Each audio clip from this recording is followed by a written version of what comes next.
नमस्कार साथियों। आज का टॉपिक है किशोरावस्था में बच्चों को कैसे डील करें, हैंडल करें। एडोलेसेंट लाइफ बहुत ही मुश्किल और चैलेंजिंग, जीवन का चैलेंजिंग स्टेज होता है। और उस चैलेंजिंग स्टेज में बच्चा एक कांच के ग्लास जैसा होता है। अगर आपने उनकी आपकी हैंडलिंग विद केयर नहीं हुई, केयरफुल नहीं हुई, तो वो बच्चा टूट सकता है। तो ऐसा होता है। एडोलेसेंट ना तो बच्चा होता है ना बड़ा होता है। Neither he is a child nor an adult, बल्कि वो भी अपनी उस कंफ्यूजन में फंसा रहता है और घुमा करता है कि मैं बड़ा हो गया हूं कि बच्चा हूं। जब कोई खराब बात होगी, वैसी चीज होगी, तो आप कहेंगे अच्छी चीज, यार तुम अभी बच्चे हो, तुम क्या जानो। बच्चा जब कुछ करेगा तब कहेंगे कि आप इतने बड़े हो गए हो, घोड़े हो गए हो, इतने बड़े आप नहीं कर सकते, समझ नहीं पा रहे हो। तो बच्चे के अंदर एक कंफ्यूजन होता है और वो होता है एडोलेसेंट एज, किशोरावस्था। एडोलेसेंट स्टेज जो है 12 से 13 साल से शुरू होती है और 20-21 साल तक, 20 साल तक चलती है। देन फिर बच्चा एक मैच्योरिटी की तरफ बढ़ने लगता है। तो इस स्टेज में बच्चे के अंदर एक सबसे बड़ी जो क्वालिटी डेवलप होती है वो है उसकी विद्रोह की भावना, क्योंकि कोई उसको समझता ही नहीं है। तो और वो अपने इवन माँ बाप से विद्रोह करता है, अपने रिश्तेदारों से विद्रोह करता है, क्लास में विद्रोह करता है, लेकिन सिर्फ एक की बात सुनता है, वो है अपने दोस्तों की। तो ऐसे बच्चों के साथ हमें कैसे बिहेव करना है और कैसे उनकी प्रॉब्लम को टैकल करना है, क्योंकि उनकी जिंदगी का मतलब उस एडोलसेंसी में बहुत सारी प्रॉब्लम आएंगी। कभी वो प्रेम के प्रति झुक जाएगा, उसका लव अफेयर किसी के साथ होगा। कभी उसके अंदर कोई ऐसी भावना आ गई कि वो बड़ा गुस्से में रहने लगेगा, चिड़चिड़ा रहने लगेगा। तो आपको क्या करना है, आइए वो जानते हैं। तो पहली चीज जो पेरेंटिंग में है वो है उसको सुनना और समझना।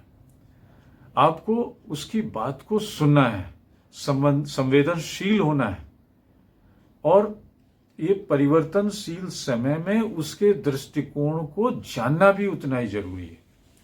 उसके साथ उसकी भावनाओं, उसकी एम्पैथी, उसके साथ समानुभूति का व्यवहार करना। दूसरी चीज, उसके साथ खुला संवाद रखना है, ओपन कम्युनिकेशन।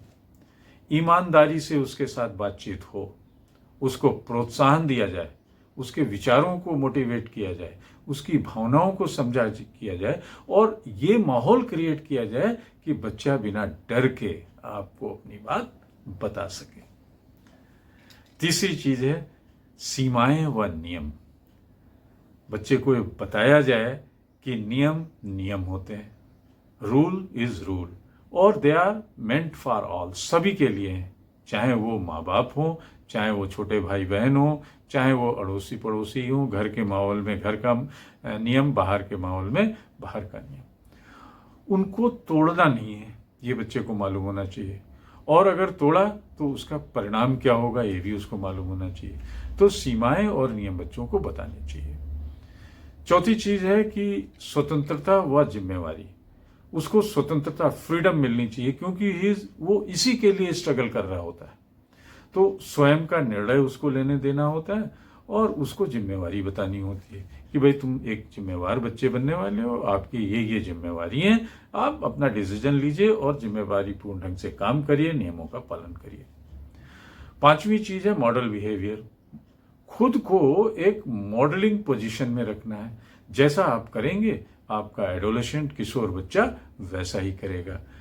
तो अपना व्यवहार अच्छा रखें, अपने रूल्स एंड रेगुलेशंस जो बनाए हुए हैं घर के बाहर, सोसाइटी के, उन सब का पालन करें। अगर आप टाइम से घर आएंगे, बच्चा टाइम से घर आएगा। अगर आप समय के पाबंद नहीं है, बच्चा पहले नहीं होगा। अगर आप पड़ोसियों से झगड़ा करेंगे तो बच्चा उसके पहले करेगा। तो ये सारे नियम कानून के लिए आपको एक मॉडल बिहेवियर रखना बताना है। देन छठवां है प्रोत्साहन व प्रशंसा। अच्छी बात अगर बच्चा कुछ कर रहा है तो उसको मोटिवेट करना है, उसको प्रोत्साहन देना है, उसकी प्रशंसा करनी है।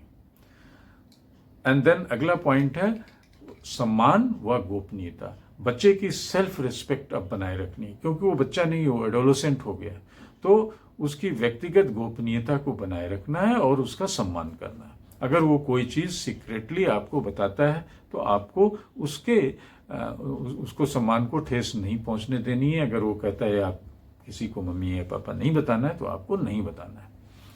देन है मित्रवत रवैया। उसके साथ जो है एक बहुत ही ज़्यादा फ्रेंडली होना है।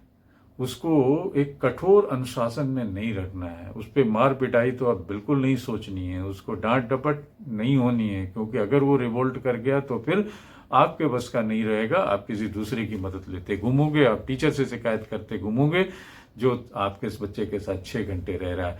आप अपने घर के पड़ोसियों से शिकायत करोगे कि मेरी बात नहीं मानता। इसलिए कठोर अनुशासन के बजाय बच्चे के साथ मित्रवत व्यवहार रखें। देन एक शिक्षा की जागरूकता, बच्चे को सही और गलत की पहचान कराएं।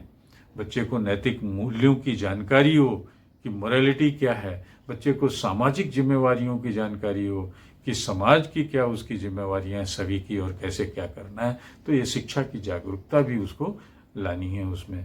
देन एक और इशू है, that is health and wellness. बच्चे को ये भी बताना है कि अच्छा खाना, स्वस्थ भोजन, व्यायाम और पर्याप्त नींद लेनी ही लेनी है, क्योंकि तभी वो ठीक ठाक और चुस्त तंदुरुस्त रह पाएगा।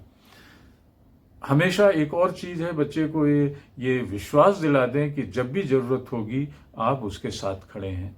हमेशा आपकी जो सहायता है उसके लिए अवेलेबल है। You are ready to help in any way, और किसी तरीके से किसी भी सीमा तक जाके।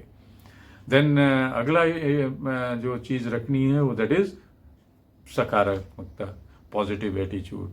आपको बच्चे को कहीं भी क्रिटिसाइज नहीं करना है। कुछ किया भी है तो उसको समझाना है, समझाने के बाद अच्छे रास्ते पे लाना है। और लास्ट है धीरज रखना, धैर्य रखना है। आपको कहीं भी पेशेंस लूज नहीं करना है। तो क्योंकि अगर आपने पेशेंस लूज किया तो फिर आप मुश्किल में होंगे। धन्यवाद। फिर से वही याद दिलाना है, मेरे चैनल @Mr. Sudeep 104 को शेयर एंड सब्सक्राइब जरूर करें। जय हिंद।